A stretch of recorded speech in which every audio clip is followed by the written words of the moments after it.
பாகிஸ்தான் ராணுவம் அத்துமீறி தாக்குதல் நடத்தி வரும் நிலையில் தற்போது இந்த முக்கிய ஆலோசனை நடைபெறுகிறது. அதனை முக்கிய செய்தியாக பார்த்துக் கொண்டு வருகிறோம். பாகிஸ்தானுக்கு பதிலடி கொடுக்கும் நடவடிக்கைகள் தொடர்பாகவும் முப்படை தளபதிகளுடன் இந்த ஆலோசனை தற்போது நடைபெற்று வருகிறது. இதுகுறித்த முழு விவரங்களை வழங்க தலைமைச் செய்தியாளர் சிவா நம்மோடு இணைப்பில் காத்திருக்கிறார். சிவா, வணக்கம். முழு விவரங்கள்.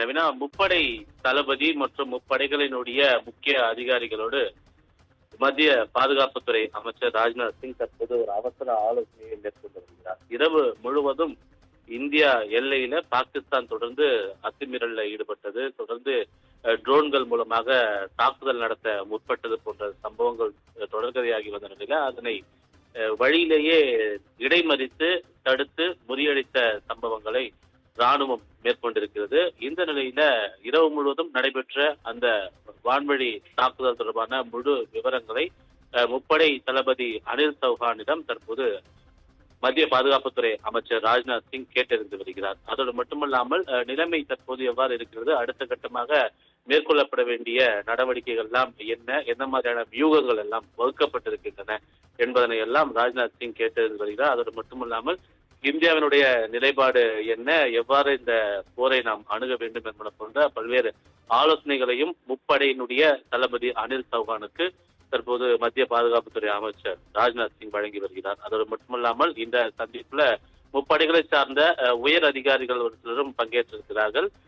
ஏற்கனவே கப்பற்படையில் INS விக்ராந்த் களமிறங்கி இருப்பதாக செய்திகள் வெளியாகி இருக்கின்றன.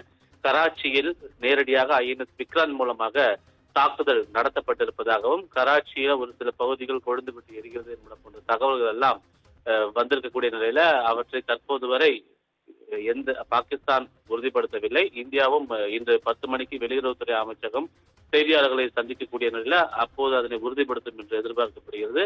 இருப்பினும் பாகிஸ்தான் மேற்கொண்டிருக்கக்கூடிய அந்த தாக்குதல் என்பது பயங்கரவாதிகளுடன் இணைந்து இந்தியா மீது இந்த தாக்குதல் தொடர்ந்து இருக்கிறது என்ற ஒரு தகவல் தான் ராணுவத்தினர் சொல்லக்கூடிய தகவலாக இருக்கிறது. எனவே அந்த அடிப்படையில ராணுவத்தினருடைய நிலைப்பாடு என்ன, கூடுதலாக அவர்களுக்கான படைபலம், அதே போன்று தேவையான உபகரணங்கள் போன்றவை இருப்பில் வைத்திருக்கக்கூடிய ஒரு ஆலோசனைகள், கையிருப்பில் உணவு, மருந்து போன்றவை எல்லாம் கையிருப்பில் வைத்திருப்பதற்கான ஒரு அறிவுரை ஆலோசனைகள் எல்லாம் வழங்கப்பட்டு வருகின்றன.